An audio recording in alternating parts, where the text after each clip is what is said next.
वारकरी संप्रदाय आणि वारकरी संप्रदायातील सर्व वारकरी भक्त यांची गेल्या काही शतकांपासूनची परंपरा आहे आणि वारकरी सर्व जगाच्या कल्याणासाठी त्यांच्या चांगल्यासाठी प्रार्थना करत असतो आणि पंढरपूरचा पांडुरंग हा देशातल्या रंजल्या गांजलेल्यांचा, गोरगरिबांचा, 12 बलुतेदाराचा, 18 पगड जातीतल्या लोकांचा, शेतकऱ्यांचा, कष्टकऱ्यांचा देव आहे आणि त्यामुळं काही लोकांना अशा या वारीला गालबोट लावण्याचं षडयंत्र केलं जात आहे आणि अशा षडयंत्राला कोणताही वारकरी बळी पडणार नाही।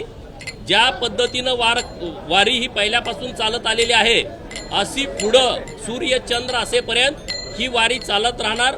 कुणीही किती आघात करण्याचा प्रयत्न केला, कुणीही किती चुकीच्या पद्धतीनं वागण्याचा प्रयत्न केला तरी वारकरी आपल्या पद्धतीनंच ही वारी पुढे घेऊन जातील, संत महात्म्यांचे विचार पुढे घेऊन जातील। वारकरी ही शेतकऱ्यांची समजली जाते। शेतकरी आपल्या शेताचं काम या कालावधीमध्ये वारीमध्ये सहभागी होतो, परंतु ते शेतकरी आज तुमच्या सरकारवर आरोप करतायत की शेतकरी सरकारनं कर्जमाफीचं आश्वासन दिलं होतं पण ते आश्वासन सरकारनं पाळलेलं नाही। हे बघा, माननीय मुख्यमंत्री महोदय या विषयावरती बोललेले आहेत, परंतु शेतकऱ्यांच्या हिताच्या अनेक योजना सरकारनं मंजूर केलेल्या आहेत आणि त्यामध्ये सर्वात महत्त्वाची योजना जी आहे ती वीज बिल माफीची योजना।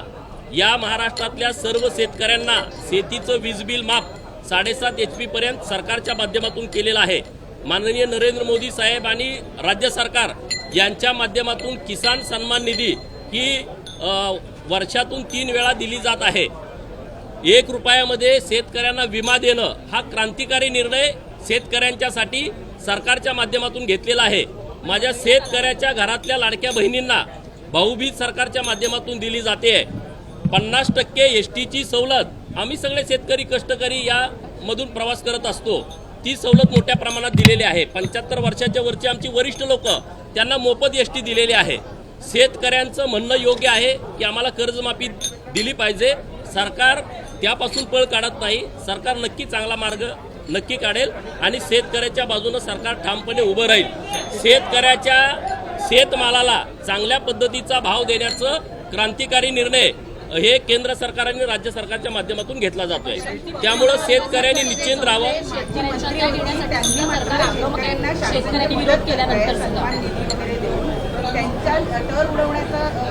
पुणे बबनराव लोणीकर जे माजी मंत्री आहेत, भाजपचे आहेत, त्यांनी शेतकऱ्यांच्या पायात ज्या चपला आहेत ना त्या सरकारने दिलेल्या आहेत। एवढी तुमची लायकी आहे अशा पद्धतीचं बघा, त्यांनी काय स्टेटमेंट केलंय मी बघितलं नाही, परंतु शेतकऱ्यांच्या बाबत अत्यंत संवेदनशीलपणे सरकार आमचा निर्णय घेत आहे। शेतकऱ्यांच्या बाजूने ठामपणे उभा आहे।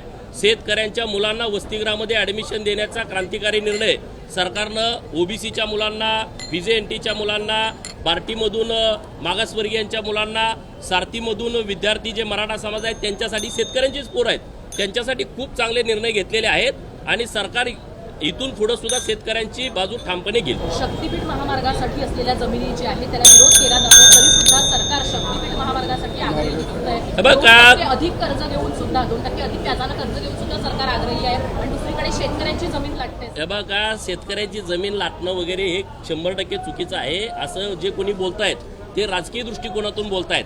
पायाभूत सुविधा निर्माण झाल्याशिवाय विकास होणार नाही। शक्तीपीठ मार्ग, समृद्धी महामार्ग असताना शक्तीपीठ महामार्गाची आवश्यकता काय असा सुद्धा सवाल उपस्थित केला। बघा, महाराष्ट्रामध्ये एक त्रिकोण तयार करायला लागलेले आहेत।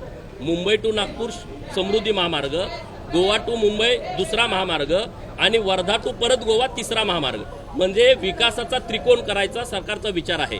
परंतु कुठल्याही शेतकऱ्यावरती जोर जबरदस्ती नाही।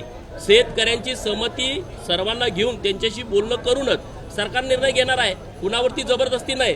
कोल्हापूर जिल्ह्यातून ज्या विरोध होत होता मी स्वतः त्या सगळ्या शेतकऱ्यांना भेटलोय। माननीय मुख्यमंत्री महोदयांची कोल्हापूरच्या विमानतळावरती 300-350 शेतकऱ्यांच्या बरोबर बैठक झाली आणि त्या शेतकऱ्यांनी सांगितलं की आमच्या रानातून हा महामार्ग जातोय, आम्ही बाधित शेतकरी आहोत, जे विरोध करतायत ते राजकीय बाधित शेतकरी आहेत। त्यामुळे त्या सर्व शेतकऱ्यांच्या बरोबर चर्चा करूनच आम्ही पुढे जाऊ असं माननीय मुख्यमंत्री महोदयांनी सांगितलंय।